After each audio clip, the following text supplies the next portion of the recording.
Applesauce is the new Jello. We will learn this and much, much more tonight as Dr. Mike and I discuss the thing that is a karate Christmas miracle. Hi, everybody. I'm Kelly. Welcome to Bog Panda. I'm at KELLYTHUL on social media. I am Harbor Master, Dr. Mike. Don't listen to the fake news out there that claims otherwise. Fake news, all lies. Stop the harbor steal. Stop the piracy. Stop the piracy. It's a good spin on it. Go You to can find Facebook. me. Yeah, you go to Facebook, search on Harbor Day. You'll learn much more about Mike's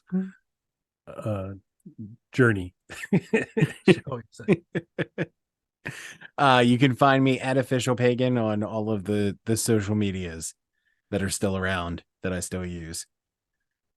And make sure you guys like, subscribe, leave a comment, leave another comment. Because you know what's going to happen? If you like and subscribe and you leave a few comments, we're going to unlock just for you a completely free podcast, the world's shortest podcast that gets released daily right here on Bog Panda. That's Hard No. And you know what? You're going to be so excited. You're going to want to advertise to the world your love of this channel. You're going to want to pick up some merch. Yeah, and it's a short amount of time to watch Hard No, but you're going to want to listen to a few of them and then rush to watch this movie that we're going to talk about. Oh yeah, I think we have much to talk about. This is an experience. Yes, and I'm pleased to say that in the whole indebtedness process. So I proposed a while back for Halloween, Son of Dracula, Harry Nilsson, Ringo Starr. Pretty tough movie watch. Pretty tough watch. I hadn't seen it before I recommended it. While watching it, I was going I had mild regret that I had recommended it. But I can't imagine it equals the regret that Mike must have for having recommended this little treasure. Although not only do I not regret it, I have now recommended this to other people. You're a sick man. You're a sick man.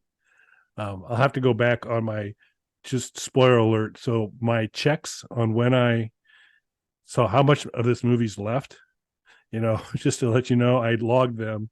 Happened at the 6-minute mark, the 21-minute mark, the 38-minute mark, the 50-minute mark, and the 1 hour and 8-minute mark. So those were all the times I couldn't wait any longer. How much is left? How much is left? I think that 6 minutes is where you first cracked.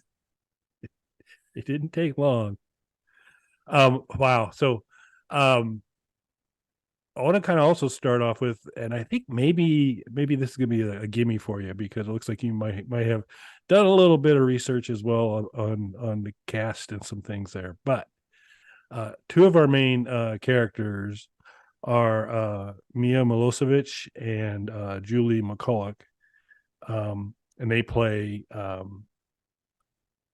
Elizabeth. Julie plays Elizabeth, and Abby is played by Mia. One of them's a member of Mensa, and one of them is a former Playboy Centerfold Playmate of the Year.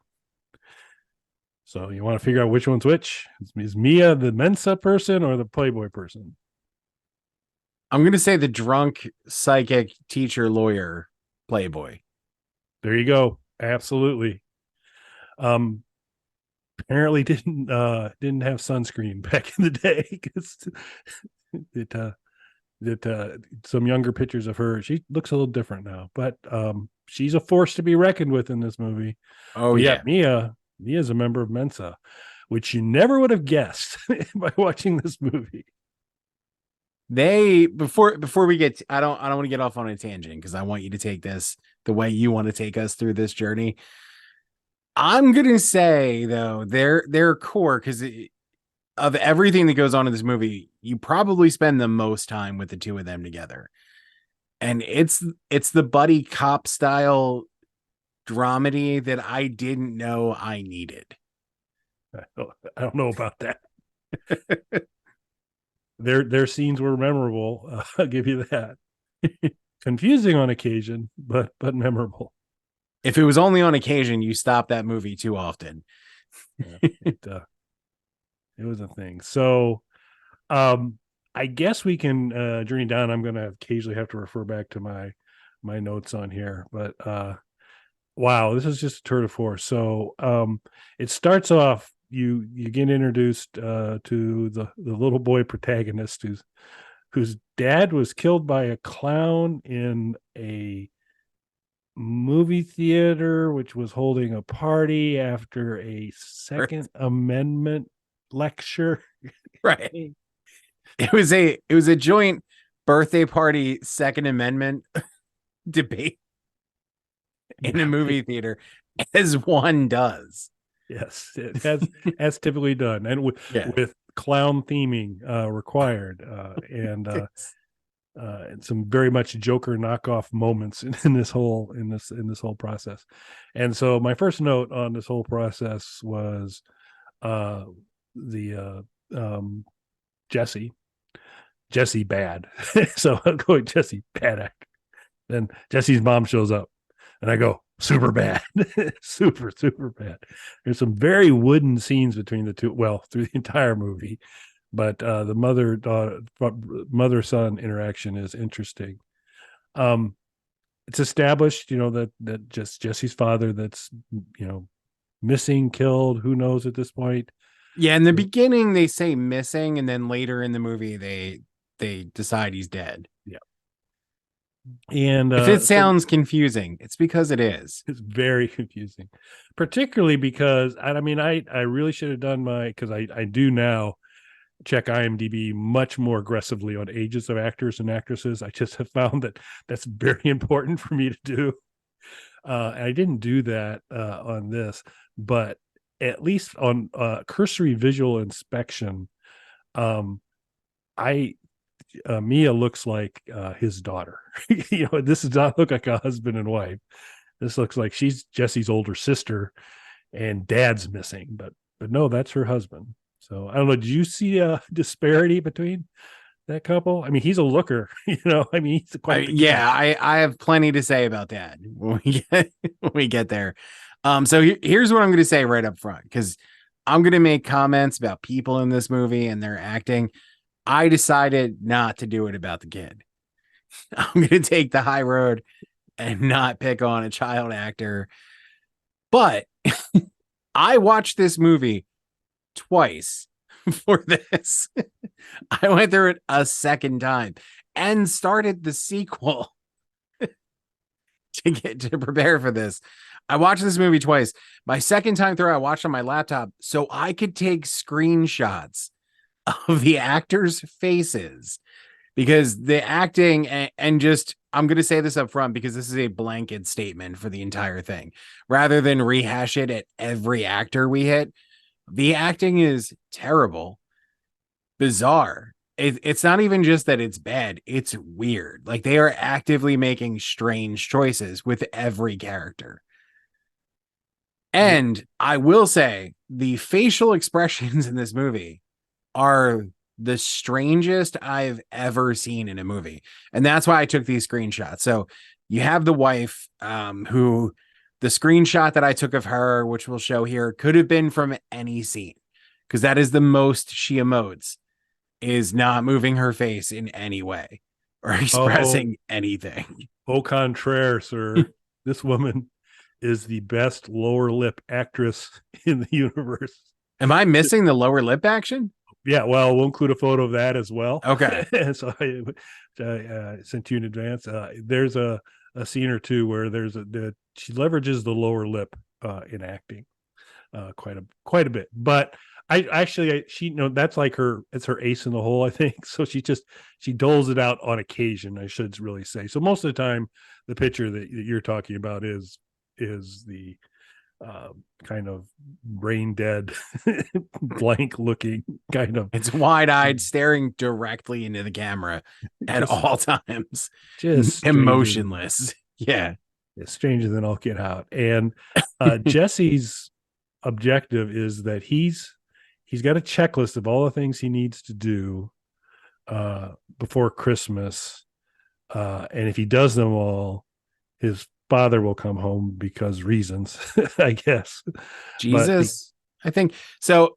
let's get this out of the way early too. This is a faith-based movie, so it has religious undertones here and there.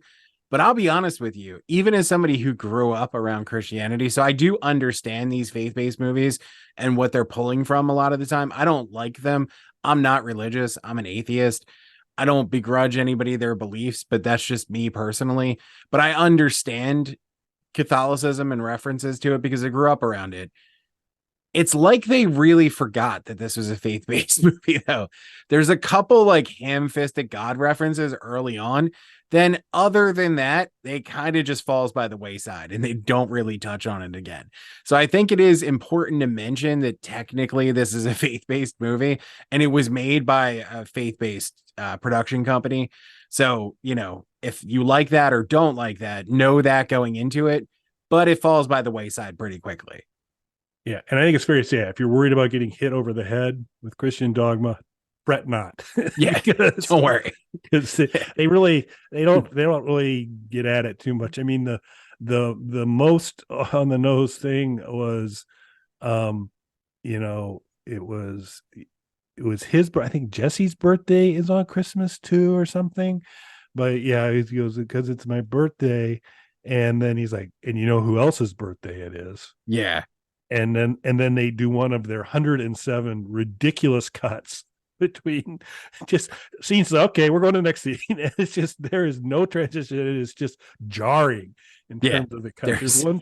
There's no sense of timing or rhythm to the editing in any way. It just randomly cuts to things.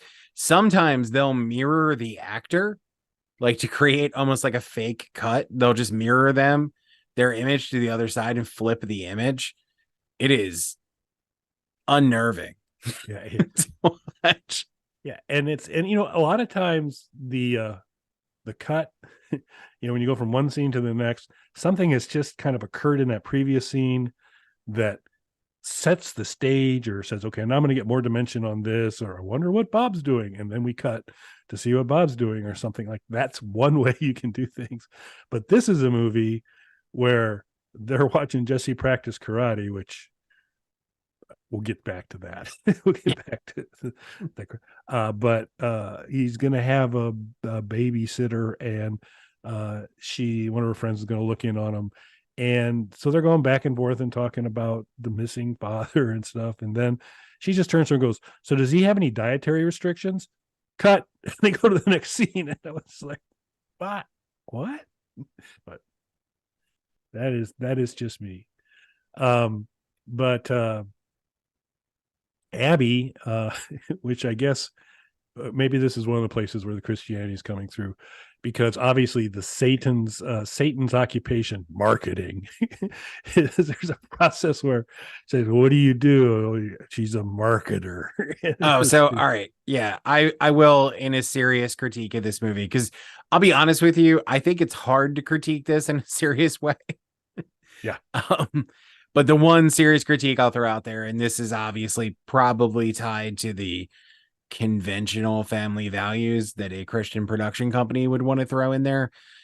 She gets vilified for having a job. Yep. That is a recurring theme throughout the movie. Again, they don't sell it great just because they don't sell anything great in this movie. And ideas are just, you know, grains of sand falling through their fingers of the plot. So, I mean, there's so many things that are set up and just never resolved, and they don't seem to care to come back to them. So I wouldn't get too bent out of shape about it, but there's multiple references to she's a bad wife and mother because she has a job. Yep. And isn't at home taking care of the kid. Spends too much time at work. Yeah. And that is a thing. If that's the kind of thing that triggers you, that's a thing in this movie. That's a thing. Yep. Yeah, but she's like a happening marketing person. Or the product. as Kelly referenced at the beginning. Do you want to do the pitch again, sir? Applesauce is the new Jell-O. So yeah, she's in the pocket of big applesauce. Yeah. You know, clearly a lot of applesauce product placement throughout the entire But yeah, that's her big thing. And the dialogue, they try and establish, oh, she's really good at marketing, and these conversations that she has with people that are just the most batshit crazy kind of talk through there. But it was supposed to be, well, I'm look how happening and smart I am at marketing, and being away from the home. But it's a mess. But the one saving grace I will give is that this was an educational film, because, and I haven't checked Wikipedia, but I'm sure it will verify this. We get a lot of background on the belts of karate and what each That is one true. means. And so I'm assuming, because the acting read a lot like they were reading the Wikipedia entry. I'm karate. positive. And as they discussed it, they were like showing scenes that they put a filter on a little bit to make it, I don't know, dreamy. I couldn't tell, but we learned a lot of the history, or the meaning behind the different colors of the belts, for the most part, which are used to decorate the tree as he continues to work hard to achieve his black belt.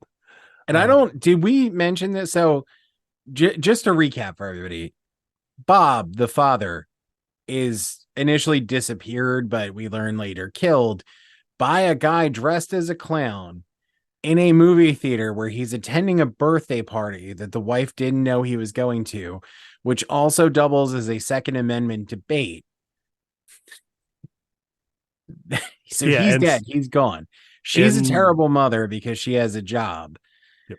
The kid decides he can bring his father back to life and save the family by teaching himself karate in the week leading up to Christmas and attaining a black belt.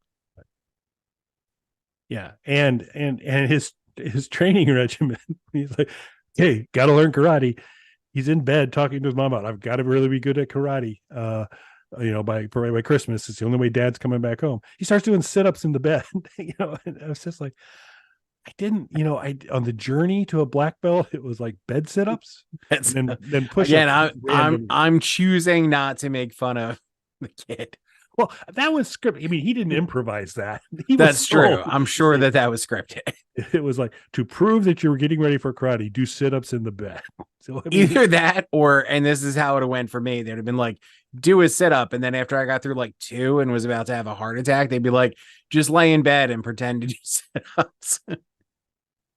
Yeah, it's a mess. And then you see, some jam-packed action sequences of him pummeling kids at the karate practice to some degree.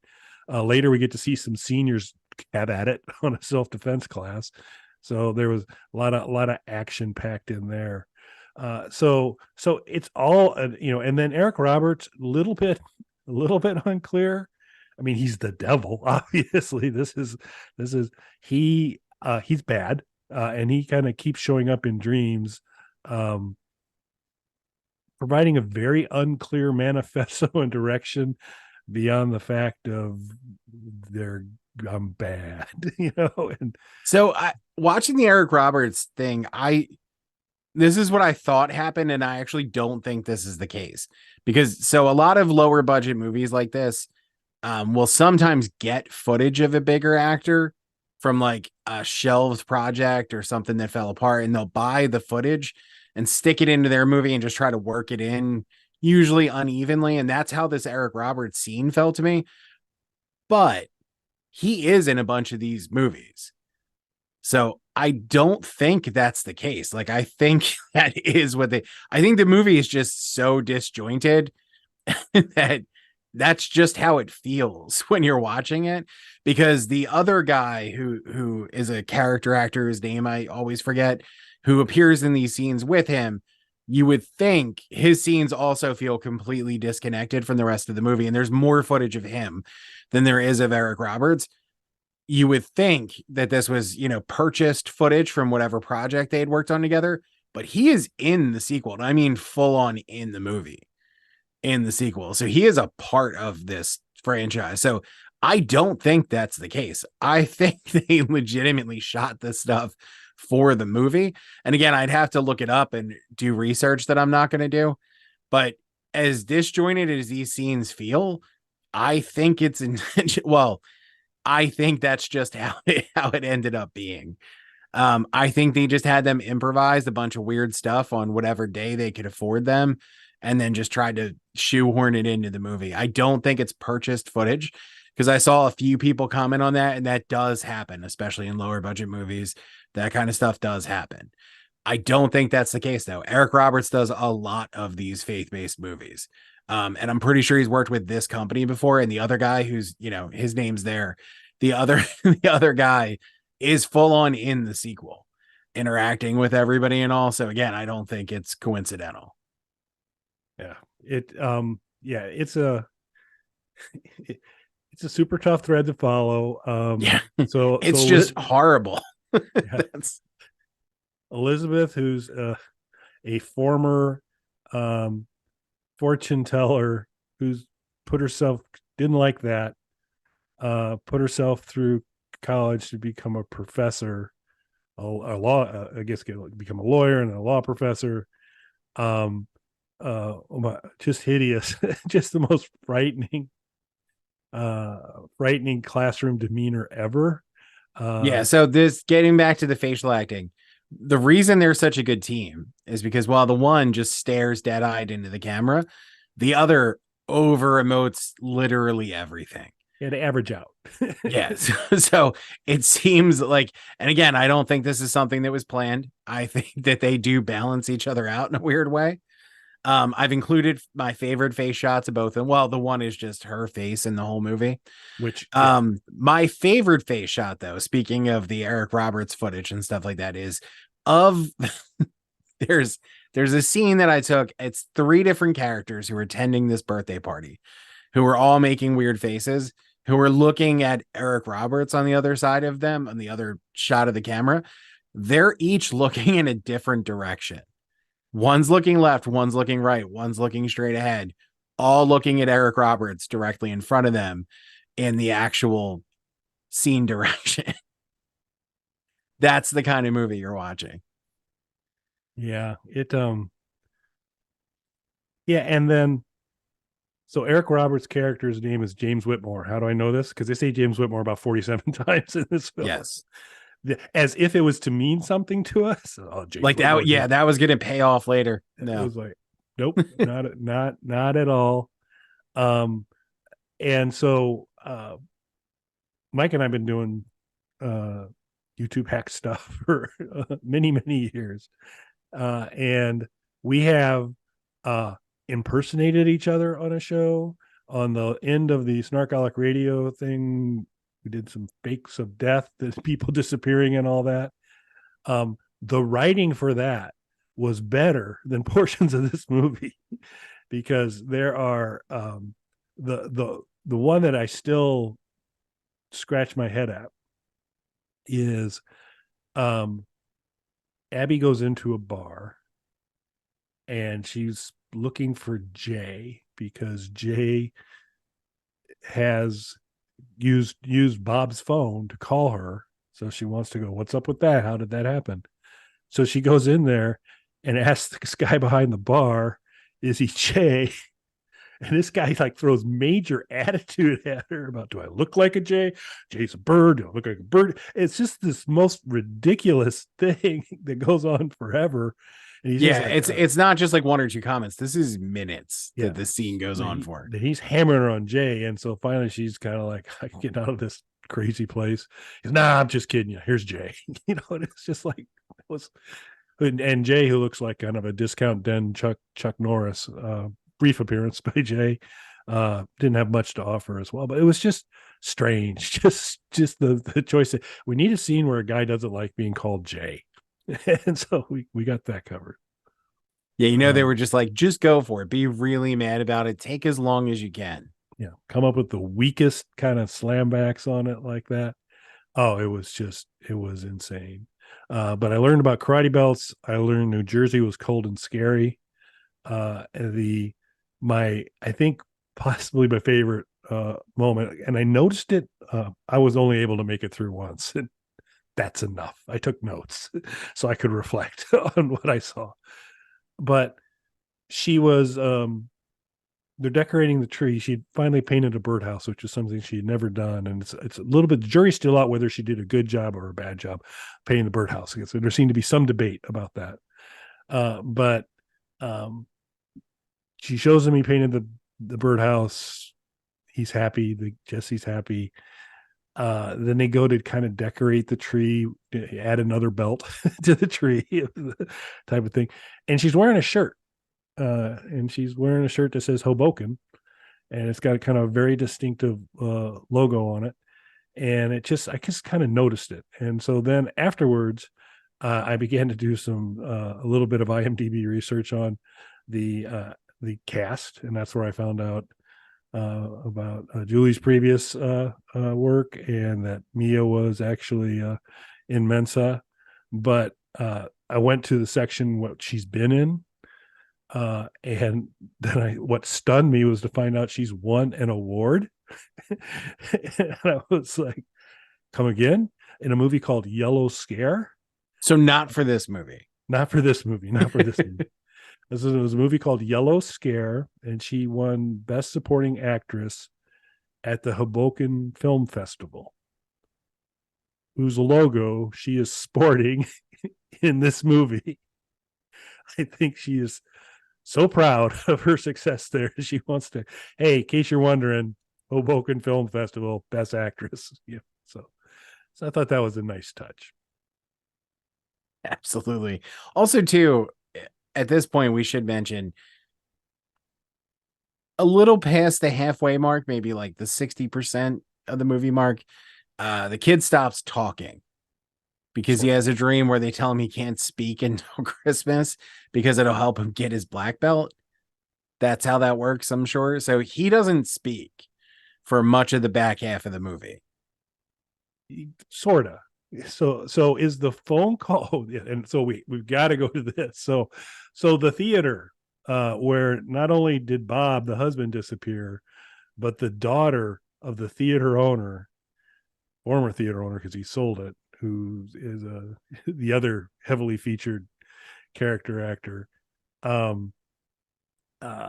It's the Palace Theater. And yes, his name is Mr. Palace, because I could not believe that it was like, I went to the Aragon Ballroom. Well, Mr. Ballroom owns the Aragon Ballroom. It's funny because it took me a minute to catch on to the Palace thing, because I think my brain just rejected it. It was like, no, that's not what they're saying. It's not Mr. Palace. Yeah, because it was, and I kind of same thing in that the first time I was like, I was at the Palace Theater. Oh, it was owned by Fred Palace or whatever. And I was like, no, they didn't just do that. But then they dropped a few more Mr. Palace, and they talked about, I can't remember what her first name is now, but the daughter Palace. And so they went on quite a bit around that. But so he has a very disjointed phone conversation with Mr. Palace. Is that a dream? Yeah, that's not clear. So I believe it's supposed to be a dream because it has that filter on it. Okay. Whenever the kid dreams, there's this like posterized filter on it. Okay. Everything that gives like a slight polarization to things. So I believe it was meant to be a dream, but again, they don't follow through with any of this stuff. So like the whole Palace plot line is never explained. Yep. That never goes anywhere.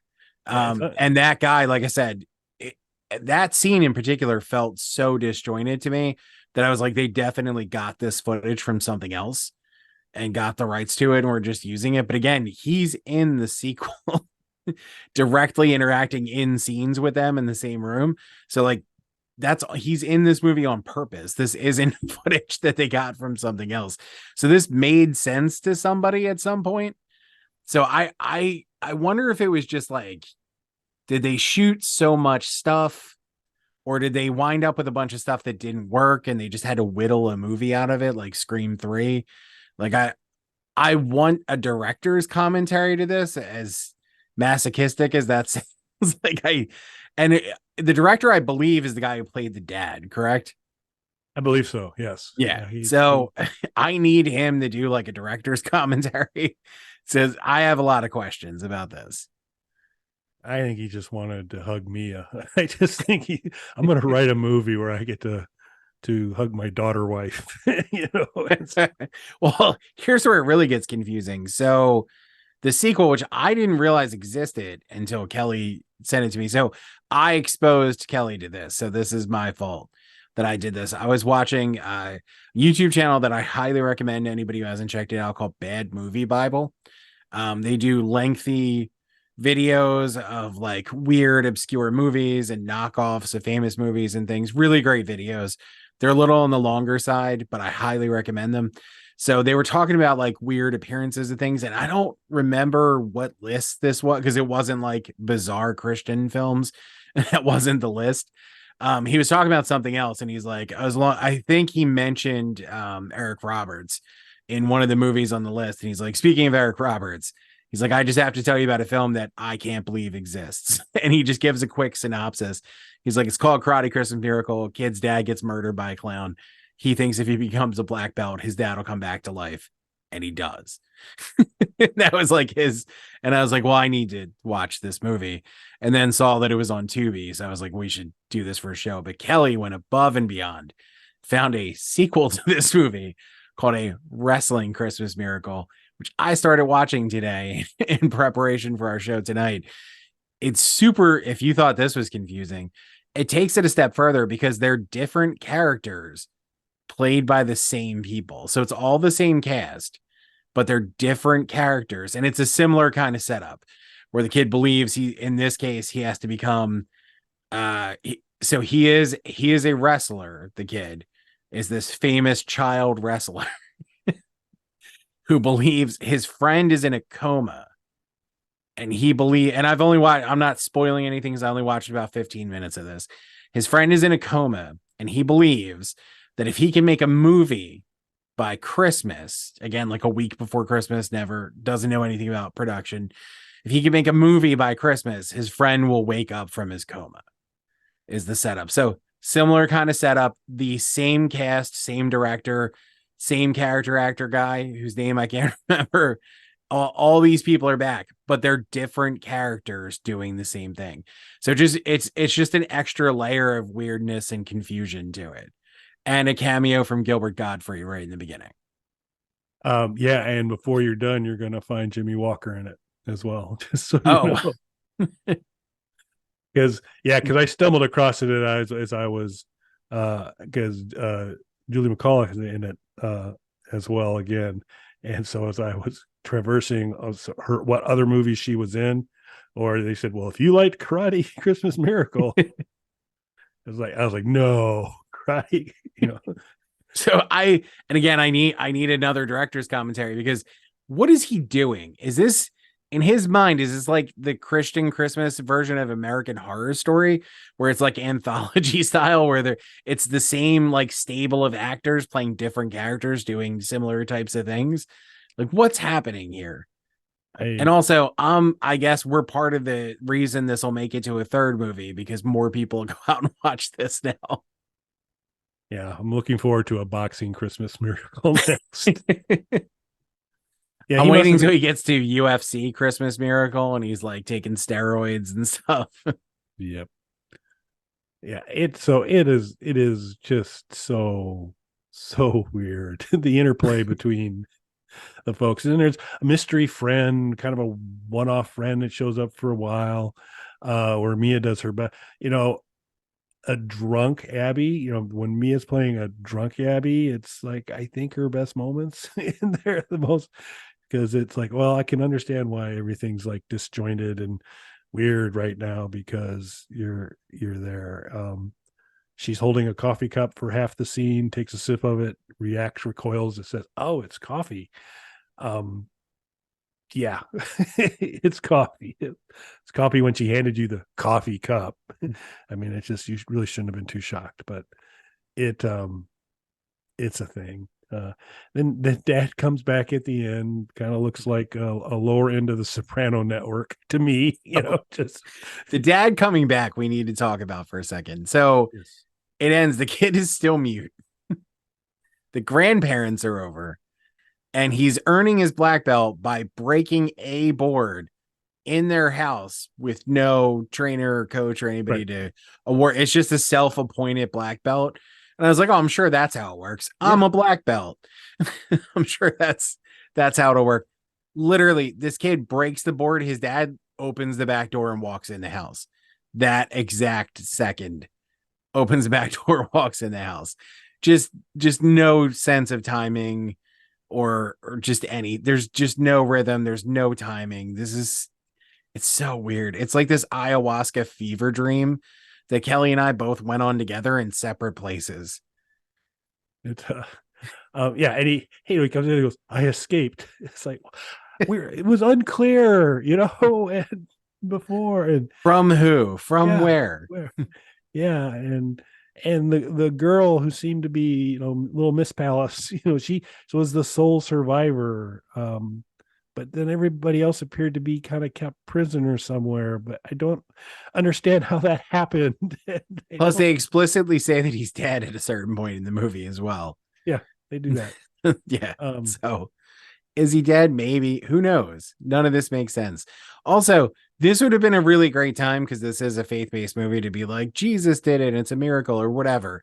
However, they're going to pitch it. This part gets no religious fanfare whatsoever. When a guy is literally risen from the dead, a big part of their whole thing, that gets no religious connection whatsoever. That actually kind of bothered me. it's all about the board, man. Yeah. All about the board. It's like, Yeah, wait a I minute, thought- they just say karate slightly better than Jesus at bringing people back to life. black belts. So So this is super nitpicky in this movie. But I don't know if you noticed when she's decorating the tray with his belts, the earlier belts are so large they wrap completely around the tray. So it was this tied 17 times around this child. yeah, he was fortunate that as each progression they got shorter and shorter. Yeah. All those push-ups and sit-ups. He kind of Yeah. got spelt. Again, seems nitpicky in the context of this movie, but it's worth noting. Yeah, it was it was interesting. Like I said, if you do watch it, folks, let us know how many times you had to tap out for a second to go, how much is left? How much is left? The first time I watched it, I had to stop it 3 or 4 times. I couldn't get all the second time was a lot easier. Just because I knew what it was and I knew and I was actively taking notes. The first time I watched it, I guess in my stupid head, I was like, this will be for enjoyment the first time. Yeah, and then the most painful moment for me is there were several times I was like, wait, what? I had to back it up and say, okay, maybe I missed something here or whatever. And so so now I'm going back in time. I'm like, I'm ruining my progress. I had gotten so far. I'm going back. I'm going to have to rewatch some of this stuff. But because there were scenes like, so, our new power couple are together, Elizabeth and Abby, and they're chit-chatting on the bleachers that we know are where Kevin practices his karate. And I think she even says, I'll have to go back and check again. I'm pretty sure she says, so why are we at Kevin's karate practice? And then they talk a little while longer, and then they cut back and they go, yes, we're at the self-defense class. And it was just so confusing. Although I think my probably my favorite quote of the whole movie came from Abby / Mia, which was, so she learned, because also someone here, Bob's helping the homeless. he's doing something to help the homeless. Yeah, so you find out different things about Bob, like different revelations about him, or they're meant to be revelations to the wife that she somehow didn't know he's a black belt in karate, worked feeding the homeless, taught a women's self-defense class, and was going to do this Second Amendment debate at a birthday party for someone she didn't know. The point of all of these revelations to her is that she's a bad wife and mother for working. So she would have known all this stuff if she didn't devote herself to a career. And the bow she puts on, having gathered all this knowledge, was referring to Bob as a karate man homeless helper.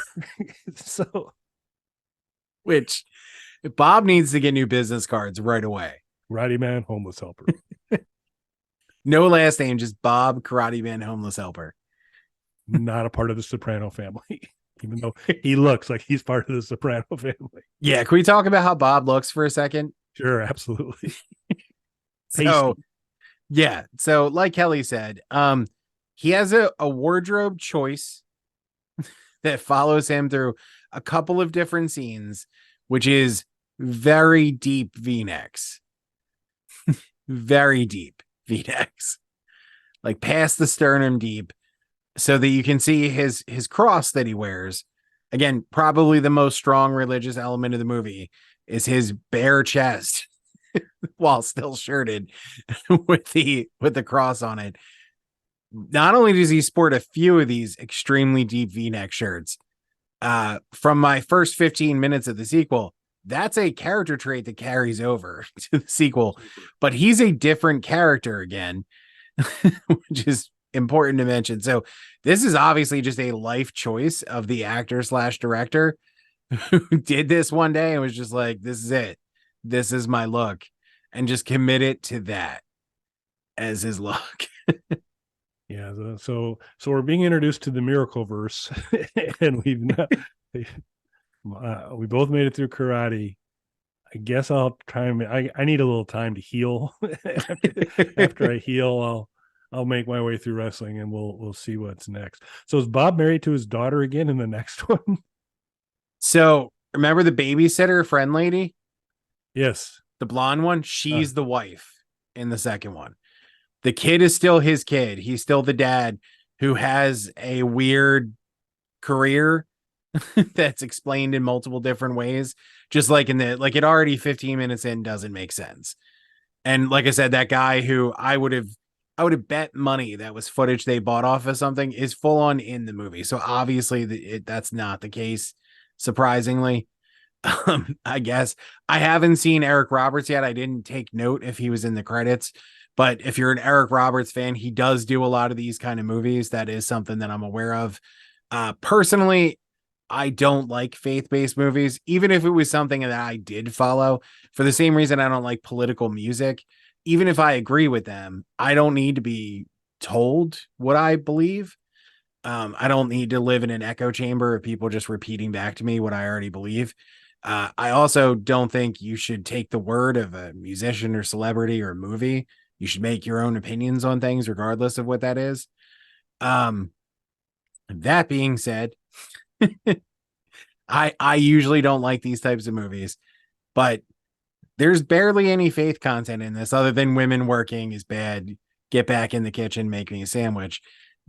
Other than that, there's not really a whole lot of conservative or religious ideals being thrown about here. So if you are looking for that, this is probably not going to deliver for you. If you don't like that kind of stuff, this is probably not going to offend you too much. Yeah. I mean, the overriding, the only messages you're really going to get out of this movie are applesauce is the new Jell-O. Yeah. And that karate trumps Jesus. Yeah. So, there are more references to applesauce and karate than God. Yes. In this movie. Yeah. So if you check it out, I guess it is our fault, but not our fault. We didn't make it. So we just pointed you to it. If you do it, recognize you got the opportunity to inflict more punishment on yourself and do a second. Mike and I will discuss offline whether we're going to do a review of a wrestling Christmas miracle. Spoiler alert, we should. Like I said, I need time to heal. So, all right. Anything else, sir? Not too much to add to it. I mean, I'm not saying that faith-based content is going to become a regular on this show, but I do think we should do the sequel to this. And I want to see what other movies this guy's made just to see if he puts himself in a deep V in them.